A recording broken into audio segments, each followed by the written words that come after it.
up right now is this incredible actor and actually one of my very own personal favorites, Criminal Minds star Joe Mantegna, who has a big heart for our military and serves as the national spokesperson for the soon-to-be-built National Museum of the United States Army. Go Army! Go Army! Hey, Joe.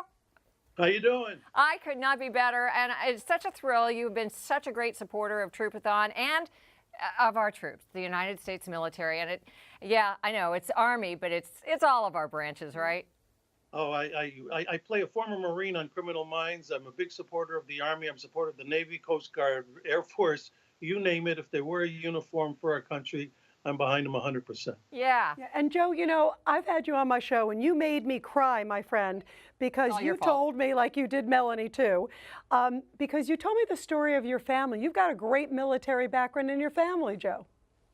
I do. You know, my father spent the entire World War II in a tuberculosis sanitarium in New York. So he died fairly young as a result of it. But so he wasn't able to serve. But all 5 of my uncles, my mother's 4 brothers and my dad's brother, all 5 of them were in World War II and were all combat veterans. And you know, it's something that they never really talked about much, as is often the case with those men from that era, and men and women. But as I got along in my career, and these men were very influential in bringing me up, it became apparent to me just, you know, how, you know, as they said, it was our greatest generation, and in many ways it was. But it's as far as I'm concerned, that's a continuation. That's a continuing thing.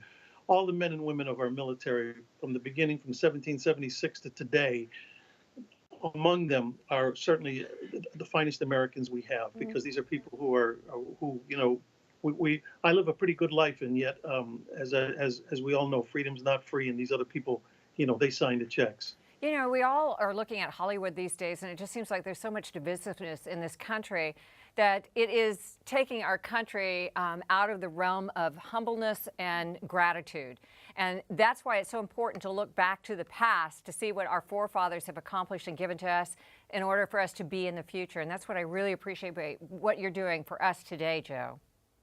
Well, and my feeling is too, I'm a big advocate of taking politics out of this kinds of thing. Me too. In other words, it's not a political issue. It's not like one side likes one thing and the other side doesn't like it, the other thing, and vice versa. That's why I never try to bring politics into it. This is a thing for we as Americans in totality. I mean, we are very fortunate to live in a country where every 4 years we're able to go to the polls and peacefully, you know, if we don't like the way things are, we have that ability to change things. You know what I mean? And that comes at a price, to have that freedom. Yep. And so we can't bring politics into this. We have to we as a country have to embrace, you know, the freedoms that we have, and we do that best by honoring those who ensure that freedom. You're right, absolutely. Joe Mantegna, the great star of Criminal Minds and great military supporter. We love you, Joe. Thank you. Thank you for encouraging everybody to give, and also thank you for your family's service. And as Joe was just saying, this is not political. This is about our troops. This is about our country, and it's about our freedom. And we're going to continue with Troopathon 11 right after the break.